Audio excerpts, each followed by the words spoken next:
Okay, so going forward with the resume thing, what to include in a resume?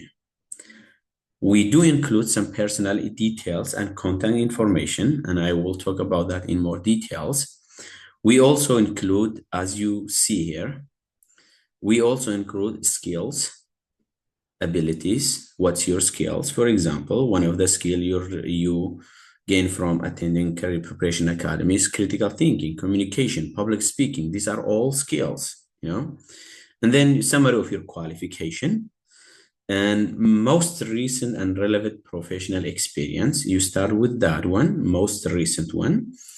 And then you talk about your education. You write your education, including certifications and degrees you've received, and then additional experience on volunteer work you feel would enhance your resume.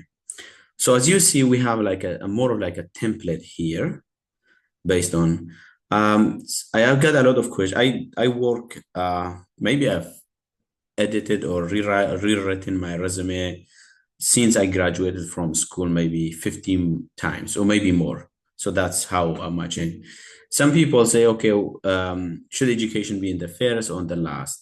It depends on the job description. For example, if the job description specifically focuses on the education, it says you need to have an accounting degree in accounting degree, I would put that at the first one. But if you see more experience, more the job description focuses more on the experience, that's I put the education at the end.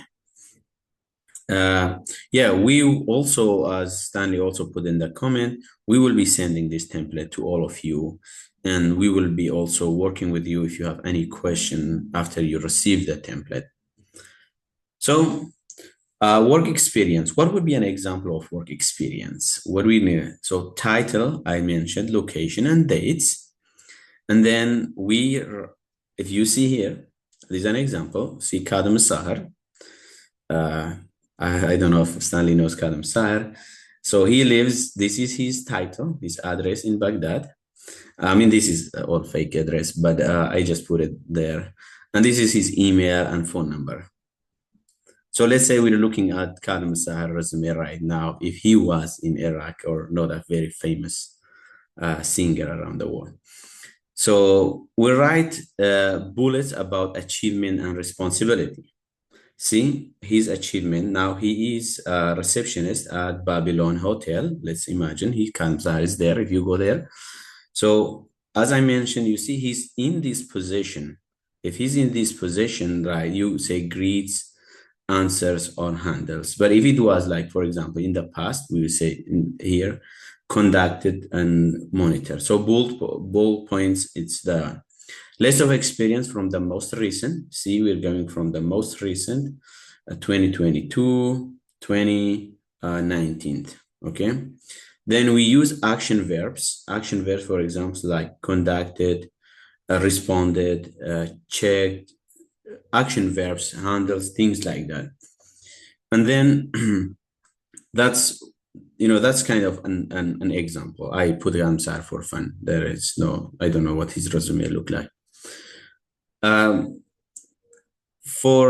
know there will be an exam question about details in this resume, but when you come to the skills, you write down all the relevant skills to the job description. So if the job description is in marketing, about marketing, you try to put all the relevant skills to the marketing that you have on your resume. We're trying to list up to 10, it may be less, depends on how long your resume is. This is some examples of the resume, video editing, Adobe Creative Suite, digital design, could be any, like Canva design, any. You may include language skills if you speak more than one language, like 2 or 3. Or the other thing, be ready to provide the example of your skill listed. For example, let's say you did your resume, you was accepted for an interview, and you ask about your skills. Be ready to provide examples of your skills. Example, if you're a digital designing, try to know about the different platform using design, like Canva or any. Mustafa, you do have some skills. Then education, we write education as in this example, the name of institute, the dates you attended, relevant course you took, different certification and honors or award you received. So everything I mentioned was about what to put in your resume. Then we come to what not to put in your resume and what are the things to avoid when you write your resume. Too lengthy with too much information. Try not to put too much information that's confusing or take a lot of space that's not necessary. Spelling mistakes, grammatical errors, all this could be avoided. And there are many tools to help you, even, somebody to review it.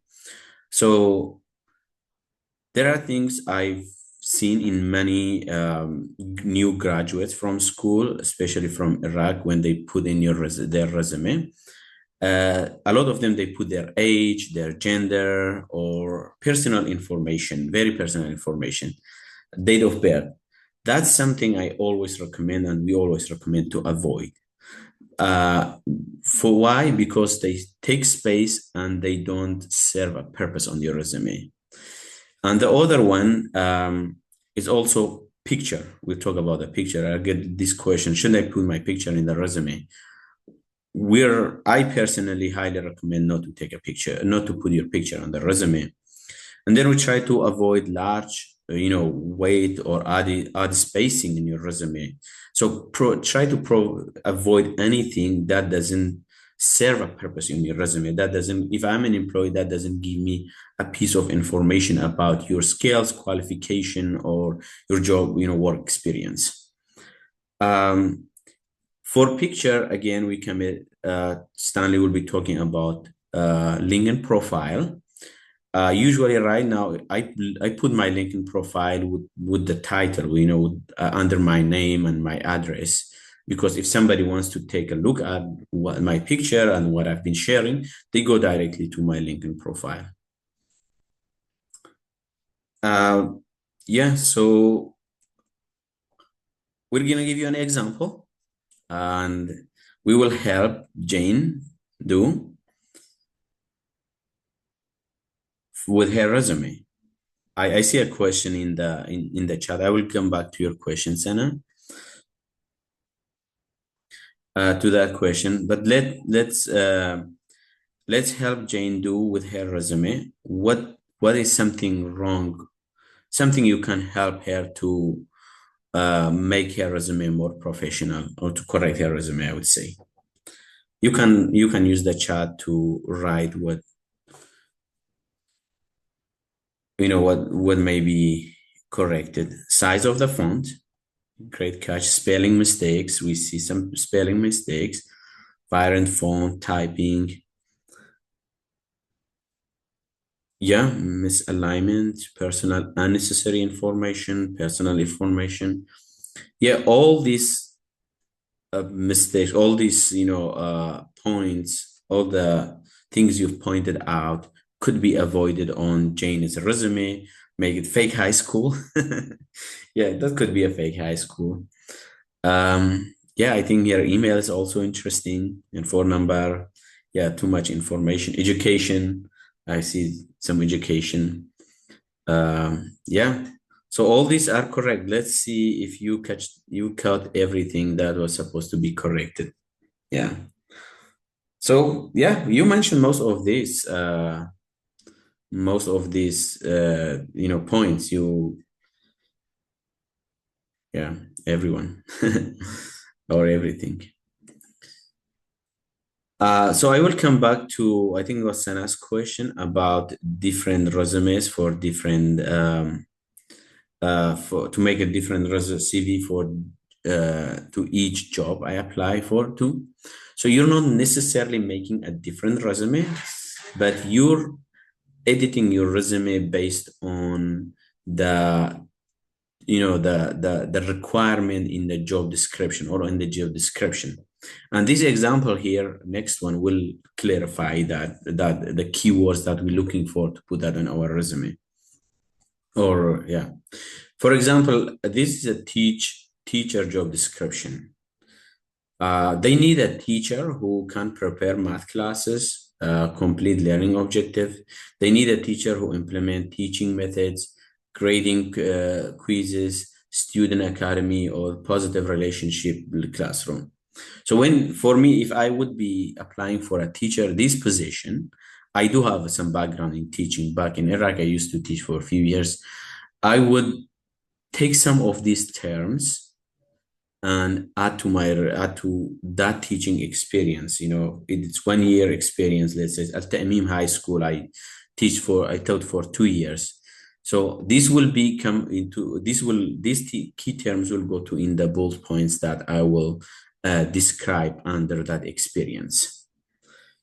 Here's another thing. When we look for a job, sometimes we look online for a job for a job online. For your own job research, you can, if you're going to, for example, looking for a job like that, you will research a job that you would like to apply by just copy or save or print the job description. Then you circle the keywords that feel like needed in your own resume. That's the same thing I just mentioned to you. I hope that's clear. But if not clear, I will ask, I can talk more about it, or you can ask my friend Stanley to jump in here.